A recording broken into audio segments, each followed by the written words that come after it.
তোমরা যারা কল্যাণ ইউনিভার্সিটির আন্ডারে বিভিন্ন কলেজগুলোতে নতুন থার্ড সেমিস্টারে পড়ছো এবং তোমাদের যাদের রাষ্ট্রবিজ্ঞানের মাইনর বিষয়টি রয়েছে, আজকে তোমাদের রাষ্ট্রবিজ্ঞান মাইনরের গুরুত্বপূর্ণ বড় প্রশ্ন ও উত্তর আলোচনা করব। তো তোমরা ভিডিওটা শেষ পর্যন্ত দেখতে থাকো। আর যারা চ্যানেলে নতুন আছে চ্যানেলটা সাবস্ক্রাইব করে রাখো এরকমই ভিডিও পাওয়ার জন্য। আর যারা থার্ড সেমিস্টার নতুন সিলেবাসের বিভিন্ন বিষয়ের পেইড নোটস সংগ্রহ করতে চাইছো, তোমরা স্ক্রিনে দেওয়া নম্বরে যোগাযোগ করতে পারো। তোমরা বিভিন্ন বিষয়ের পেইড পিডিএফ কপি পেয়ে যাবে। প্রথম প্রশ্ন দেখে নাও, নির্জোট আন্দোলন কাকে বলে? আর স্বাধীন ভারতের নির্জোট আন্দোলন জোট নিরপেক্ষতার নীতির ভূমিকা কী ছিল? নির্জোট আন্দোলনের প্রধান উদ্দেশ্য কী ছিল? তো প্রত্যেকটা প্রশ্ন কিন্তু খুব গুরুত্বপূর্ণ, তোমরা খুব ভালো করে পড়বে। পরবর্তী প্রশ্ন, ভারত চীন সম্পর্ক ও তার সাম্প্রতিক প্রবণতা মূল্যায়ন করো। তো তোমরা এর মধ্যে থেকে পরীক্ষায় কিন্তু অবশ্যই কমন পাবে, তাই পরীক্ষার জন্য এই প্রশ্নগুলো অবশ্যই তোমরা একবার দেখে নিও। পরবর্তী প্রশ্ন, ভারত ও পাকিস্তান সম্পর্কের ওপর একটি নিবন্ধ লেখো। তো এই চ্যানেলে কিন্তু তোমাদের এইভাবেই বিভিন্ন বিষয়ের প্রশ্ন উত্তর সহ তোমাদের নোটস দেওয়া হবে, তাই অবশ্যই চ্যানেলটা সাবস্ক্রাইব করে রেখো। পরবর্তী প্রশ্ন, ভারতের বিদেশ নীতির মূল উপাদানগুলি কী কী? ভারতের বিদেশ নীতির মূল লক্ষ্য বা উদ্দেশ্যগুলি কী কী? পরবর্তী প্রশ্ন, ভারতের বিদেশ নীতির মূল বৈশিষ্ট্যগুলি আলোচনা করো। অথবা প্রশ্নটা এইভাবে দেবে, ভারতের পররাষ্ট্রনীতি বা বিদেশ নীতির মূল নির্ধারকগুলি আলোচনা করো। অথবা টিকা লেখা থাকবে তোমাদের পঞ্চশীল নীতি অথবা ভারতীয় পররাষ্ট্রনীতির মূল নীতিগুলি কী কী?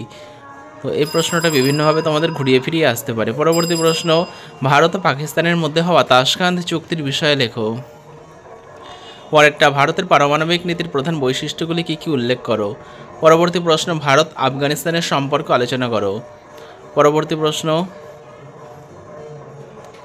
ভারত বাংলাদেশ সম্পর্কের তিক্ততার কারণ আলোচনা করো। অথবা বলবে ভারত বাংলাদেশ দ্বিপাক্ষিক সম্পর্ক মূল্যায়ন করো।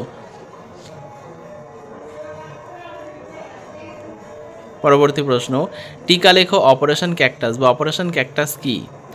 পরেরটা, টেকসই উন্নয়ন বলতে কী বোঝো? টেকসই উন্নয়নের গুরুত্ব বা প্রাসঙ্গিকতা এবং এর লক্ষ্য উদ্দেশ্যগুলি লেখো। অথবা বলবে টেকসই উন্নয়ন বলতে কী বোঝো? বর্তমান জলবায়ু অবক্ষয়ের যুগে এই ধারণাটি কতখানি প্রাসঙ্গিক ও প্রযোজ্য? পরবর্তী প্রশ্ন দেখে নাও, বিদেশ নীতি নির্ধারণে জাতীয় স্বার্থের ভূমিকা লেখো বা পররাষ্ট্রনীতি নির্ধারণে জাতীয় স্বার্থের ভূমিকা। পরবর্তী প্রশ্ন, সার্ককে ভারতবর্ষের ভূমিকা আলোচনা করো। সার্ককে ভারতবর্ষের ভূমিকা। পরবর্তী প্রশ্ন, ভারত ও রাশিয়ার দ্বিপাক্ষিক সম্পর্ক আলোচনা করো। পরবর্তী প্রশ্ন, ভারত মার্কিন দ্বিপাক্ষিক সম্পর্কের সাম্প্রতিক প্রবণতাগুলি আলোচনা করো। পরের প্রশ্ন, জলবায়ু পরিবর্তন সম্পর্কে আন্তর্জাতিক ক্ষেত্রে ভারতের ভূমিকা সম্পর্কে আলোচনা করো। অথবা জলবায়ু পরিবর্তন মোকাবিলায় ভারত কীভাবে নেতৃত্বের ভূমিকা দিয়েছে। পরবর্তী প্রশ্ন, ভারত আসিয়ান সম্পর্ক নিয়ে একটি টিকা লেখো। পরবর্তী প্রশ্ন, সাপটা গঠনের মূল উদ্দেশ্য কী ছিল? পরেরটা, লুক ইস্ট পলিসি কী অথবা পূর্বে তাকাও নীতি কী? পরবর্তী প্রশ্ন, গুজরাল মতবাদ বলতে কী বোঝায়? এটা কি আজ কোনো প্রাসঙ্গিকতা আছে? আলোচনা করো। পরেরটা, আন্তর্জাতিক সন্ত্রাসবাদ নিয়ে একটি সংক্ষিপ্ত টিকা লেখো। পরবর্তী প্রশ্ন, সিটিবিটি চুক্তি টিকা লেখো। পরেরটা, নিরপেক্ষতা এবং গোষ্ঠী নিরপেক্ষতার মধ্যে পার্থক্য লেখো।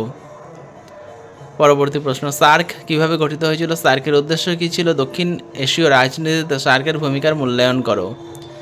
তো তোমরা কিন্তু পারলে অবশ্যই ভিডিওটা বন্ধুদের সঙ্গে শেয়ার করে দিও, তাদের অনেকটা হেল্প হয়ে যাবে।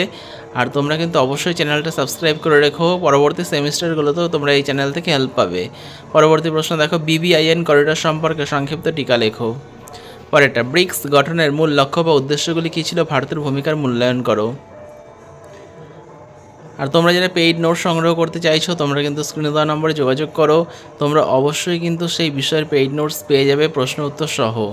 পরবর্তী প্রশ্ন, কেন পরিবেশগত বিষয় আন্তর্জাতিক ইস্যুতে পরিণত হয়েছে? সিটিবিটি এবং এনপিটির প্রশ্নে ভারতের ভূমিকা পর্যালোচনা করো। তো তোমরা পরীক্ষার জন্য এই প্রশ্নগুলো ভালো করে পড়তে থাকো, এর মধ্যে থেকে তোমরা অবশ্যই কমন পাবে। আর যারা বিভিন্ন বিষয়ের পেইড নোটস এখনও পর্যন্ত সংগ্রহ করেনি, তোমরা স্ক্রিনে দেওয়া নম্বরে যোগাযোগ করতে পারো। তোমরা বিভিন্ন বিষয়ের পেইড নোটস পেয়ে যাবে এবং বিভিন্ন সেমিস্টার সমস্ত সেমিস্টারে কিন্তু নোটস তোমরা এই চ্যানেল থেকে পেয়ে যাবে। তো এই চ্যানেলটা কিন্তু অবশ্যই সাবস্ক্রাইব করে রাখবে। ভিডিওটা ভালো লাগলে ভিডিওটা অবশ্যই লাইক করবে, চ্যানেলে নতুন হলে চ্যানেলটা সাবস্ক্রাইব করে দিও এরকম ভিডিও পাওয়ার জন্য। তো ভিডিওটা শেষ পর্যন্ত দেখার জন্য তোমাদের অসংখ্য ধন্যবাদ।